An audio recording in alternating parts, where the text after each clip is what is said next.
খেতে পছন্দ করেন না এমন মানুষ হয়তো খুব কম পাওয়া যাবে। তবে 2020 সালের শুরুর দিকে এসে বিশ্বে খাবার প্রেমী সকল মানুষের চোখ ধাঁধিয়ে যায় একটা নতুন খবরে। বিশ্বের খ্যাতনামা সব পত্রিকায় প্রকাশিত হয় একটা দারুণ খবর। কাঁঠাল নাকি হতে চলেছে মাংসের বিকল্প। তবে 2023 সালের শুরুর দিকে এসে বাংলাদেশের জাতীয় ফল কাঁঠাল নিয়ে বাংলাদেশের মানুষের উত্তেজনার কমতি নেই।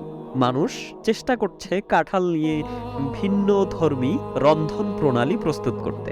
যদিও দেখা যাচ্ছে বাংলাদেশের কাঁঠালের ব্যবহার শুরু হয়েছিল 2021 সালের গোড়ার দিকে। তাহলে চলুন আজকে আমরা জানার চেষ্টা করি কাঁঠাল কি সত্যিকার অর্থেই মাংসের বিকল্প হতে পারে কিনা। তবে এই বিষয়টি বিশ্লেষণ করার আগে আমাদের জানা উচিত কাঁঠাল এবং মাংসের কিছু পুষ্টি গুণাগুণ সম্পর্কে। চলুন জেনে নেই কাঁঠালে কি কি পুষ্টি গুণাগুণ রয়েছে। কাঁঠালে রয়েছে প্রচুর পরিমাণে ভিটামিন এ এবং সি। কাঁঠালে বিদ্যমান শক্তিশালী অ্যান্টিঅক্সিডেন্ট রয়েছে যা আমাদের দেহকে ফ্রি রেডিক্যালস থেকে রক্ষা করে। কাঁঠালে রয়েছে প্রচুর ম্যাগনেসিয়াম, ক্যালসিয়াম, ভিটামিন বি6, খনিজ উপাদান, আয়রন। এর পাশাপাশি মাংসে রয়েছে প্রোটিন, জিঙ্ক, ভিটামিন বি12, সেলেনিয়াম, ফসফরাস, ভিটামিন বি6, আয়রন এবং রিবোফ্লাভিন। আমরা লক্ষ্য করলে দেখতে পারি যে কাঁঠালের ভিটামিন এবং মাংসের ভিটামিনের মধ্যে কিছুটা সম্পর্ক বিদ্যমান রয়েছে। তাহলে সত্যি কি কাঁঠাল মাংসের চাহিদা বা মাংসের পরিবর্তে আমরা কাঁঠাল খেতে পারি?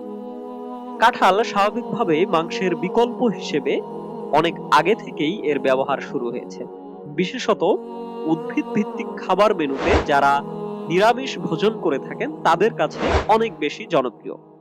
সাম্প্রতিক সময়ে ইন্টারনেটের কল্যাণে পশ্চিমারা আবিষ্কার করেছে বারবিকিউ স্টাপল দিয়ে কাঁঠাল রান্না করলে মাংসের মতো স্বাদ পাওয়া যায়। পরবর্তীতে যারা নিরামিষ ভোজী রয়েছেন তারা মাংসের বিকল্প খাবার হিসেবে কাঁঠালের ব্যবহারকে জনপ্রিয় করে তুলছেন। তারা মাংসের মতো গঠন, চেহারা এবং স্বাদকে কাজে লাগানোর অনেক উপায় তৈরি করেছিলেন।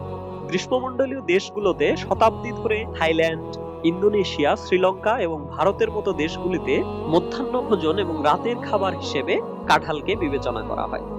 এটি মাংসের মতো টেক্সচারের সাথে স্বাভাবিকভাবে রান্না করলে মশলাগুলির স্বাদ শোষণ করে একটি সুস্বাদু নিরামিষ খাবার এবং মাংসের বিকল্প হয়ে ওঠে। আর স্বাস্থ্য সচেতন ভোক্তারা উদ্ভিদ ভিত্তিক খাবার এবং স্ন্যাক্স পছন্দ করেন, যার ফলে এই কাঁঠালের চাহিদা দিনকে দিন বেড়েই চলছে। মাংসের বিকল্প হিসেবে কাঁঠাল দিয়ে যে সকল রান্না করা যায় তার মধ্যে রয়েছে বারবিকিউ, স্টেক রেসিপি, তরকারি, হোল গ্রেইন বাটি ইত্যাদি অনেক কিছু রান্না করা যায়। এছাড়াও মেক্সিকান স্টাইলের খাবার রয়েছে কিছু, যেগুলো টাকোস, বুরিটোস এবং চিলিকন।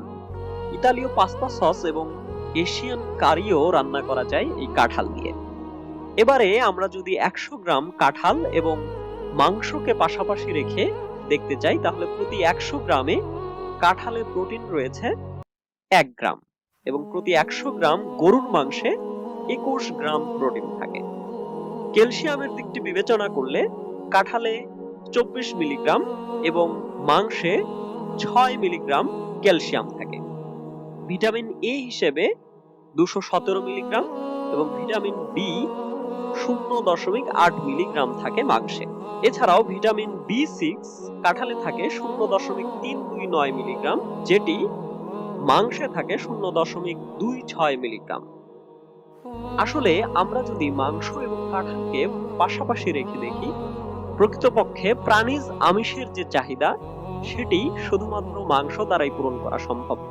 তবে বিভিন্ন পুষ্টিগত গুণ থেকে এবং আমরা যদি নিরামিষের কথা চিন্তা করি, অর্থাৎ উদ্ভিজ আমিষের কথা চিন্তা করি, সেক্ষেত্রে কাঁঠাল অবশ্যই মাংসের বিকল্প হতে পারে। এক্ষেত্রে কোনো সন্দেহ নেই, কারণ কাঁঠালের অনেক উপাদানই মাংসে উপস্থিত রয়েছে। তবে প্রাণীজ আমিষের কথা চিন্তা করলে কখনোই মাংসের বিকল্প হিসেবে কাঁঠাল হতে পারে, বরঞ্চ প্রাণীজ আমিষের চাহিদা শুধুমাত্র প্রাণীজ আমিষ দ্বারাই পূরণ করা সম্ভব। এ বিষয়ে আপনার কি মতামত সেটি আমাদেরকে জানান কমেন্ট সেকশনে। পরবর্তী ভিডিও দেখার আমন্ত্রণ রইল। ধন্যবাদ সবাইকে।